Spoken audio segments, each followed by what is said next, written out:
Ladies and gentlemen, thank you for joining us, and welcome to tonight's debate on the proposition Christian theology is true. I'm Dr. Stamp, and I'm honoured to have been asked to be the moderator tonight.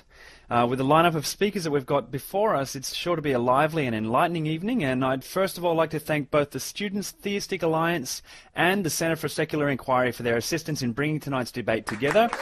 It's been a great joint effort, and we appreciate the amount of work that's gone into organise everything. Thank you.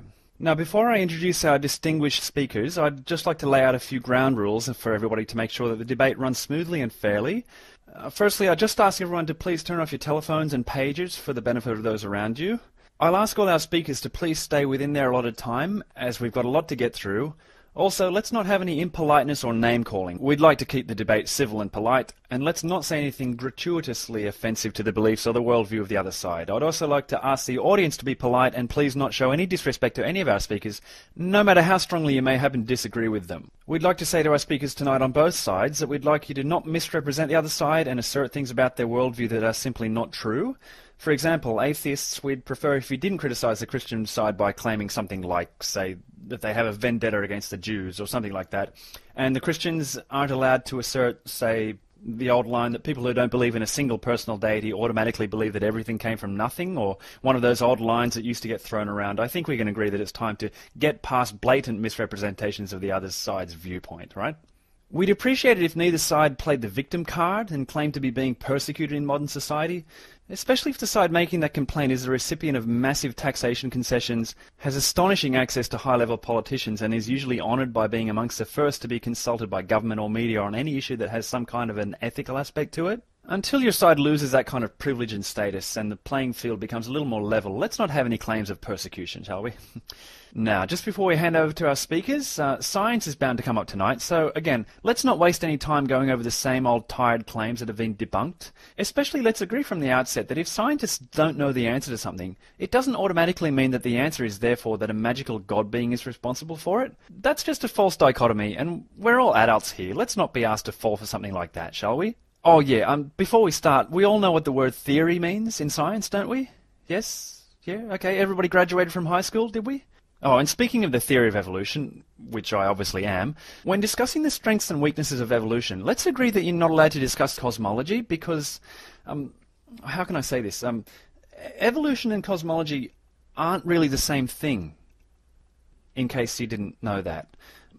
Okay.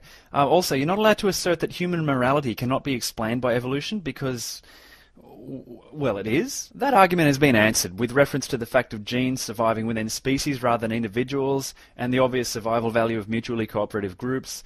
Look, I don't need to explain it all here. Just go and look it up in a book if you're tempted to run that old line, okay? Also, you can't argue for irreducible complexity being proof of creationism.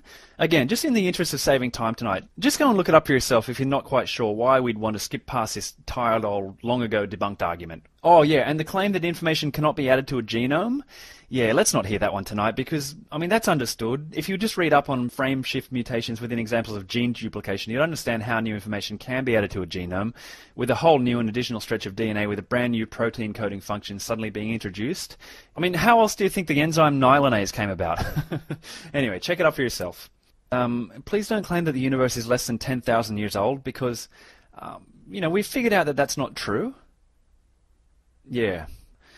Another shocking waste of time tonight would be to use the Bible as a source for arguing that the biblical God is true. I mean, it's a shame that I have to say this explicitly, but that's a circular argument, and we're not here to waste each other's precious time, are we? I mean, in a nutshell, even if there is a God, the Bible proves its existence just as much as the Star Wars series proves the existence of Darth Vader. We'd also appreciate it if neither side accused the other of having a culture of closed-mindedness, especially if the side you're levelling that criticism at is in fact the very embodiment of humanity's endeavour to establish truth, to question everything, and to contribute to mankind an explanation and understanding of reality arrived at through constant, unbiased, open and transparent experimentation and discovery, in which falsifiability and replicability are highly valued and indeed relied upon, which, when you think about it, is kind of, well, the opposite of being closed-minded, isn't it? So let's not hear that one tonight, eh? Oh, and look, while we're on that, can we agree to say that an unbiased approach to truth that is constantly pushing the boundaries of human knowledge is not changing its mind when it discovers or proclaims new information, that's called progress, you know, it's a good thing. Unless your side would prefer to live in a pre-scientific age in which superstition ruled, then perhaps you might refrain from denigrating the progress of which you are the beneficiary. Please remember that next time you go to the doctor for the latest vaccination or remedy, and please remember it tonight also. Okay, now in the interest of not having to cover the same ground as has been covered over the past several decades, I just ask the speakers to please not attack their opponents with the claim that they are part of a religion, if what they are actually part of is a rejection of religion. You know, if rejection of a religion is a religion, then not playing football is a sport, or not collecting stamps is a hobby. An absence of belief, such as, I don't know, atheism, is exactly the same absence of belief one could have in an infinite number of things. It needs no justification, it has no creeds, no corollary obligations, no dependence upon unproven propositions, no faith, no organisation, no rules or rituals, affirmations. You know, it's just silly to say that atheism is a religion, because that wouldn't be true, would it? And it just kind of takes up time if we're always going over things that just aren't true, okay? Another rule along the same lines, can we please not have anybody claim that the mass murderers of the 20th century, Hitler, Mao, Stalin, that their actions prove anything about a disbelief in God? Because that's been dealt with adequately before. You know, it's been answered and put down every other time it's been brought up, hasn't it? There's not really a logical link between atheism and genocidal atrocities, any more than there's a link between not accepting the claims of astrologers and genocide, or even a link between those who don't accept the claims of biologists and genocide. To assert that there is such a link, whilst ignoring the mass murderers' dogmatic adherence to communism, or fascism, or agricultural collectivism, or nationalism, or militarism, is obviously to take a very incomprehensive view of history, and like I said, it's all been answered quite adequately by many proponents of secularism and atheism on more than enough occasions, hasn't it? Oh, just one more thing. Please don't claim at any time tonight that the founding fathers of the United States were overtly Christian, or that the United States was founded upon Christian values, when in fact the truth is quite the opposite, as one can easily see if one actually reads the words that are written in the founding documents themselves. I mean, I don't really need to explain that anymore, do I? We've all read the Treaty with Tripoli from 1796, haven't we? Yeah?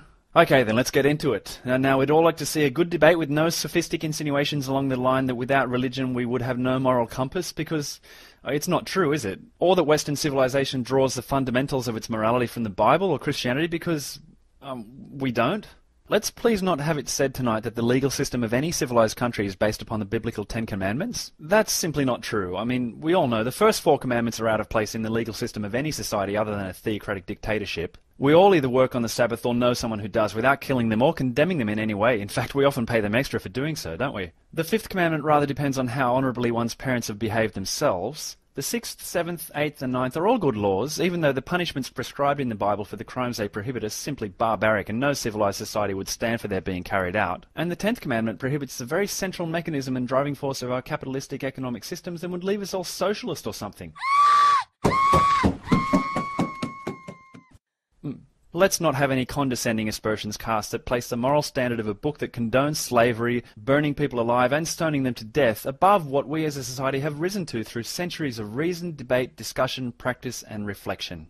And I would also ask those on my right to please, if you're going to claim that the inspiration for good actions came from the religion, then it's only fair that you acknowledge that the inspiration for heinous acts of hideous cruelty such as slavery and the subjugation and murder of women and members of other faith traditions have also been inspired directly by your faith, and that license to carry out hideous actions has been drawn directly from your scriptures, giving a direct inspiration that a secular ideology or a non-believing person could simply never ever justify. Also, just one more thing. Please don't assert that any criticisms of Christianity that refer to the Old Testament are invalid, because that would rather be having it both ways, wouldn't it? I mean, especially if you're inclined to go back later and claim that the benevolent being who sent his precious son as a sacrifice for our benefit is in fact the murderous, sadistic character of whom we read in the Old Testament.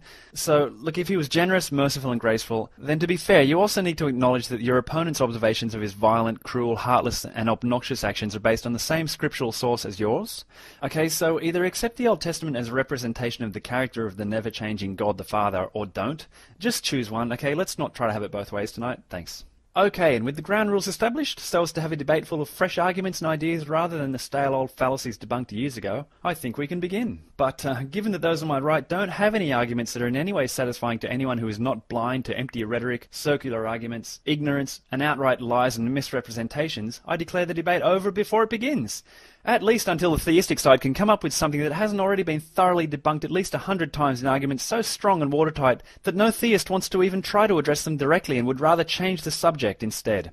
So congratulations to our winners, thanks for coming everybody, and good night.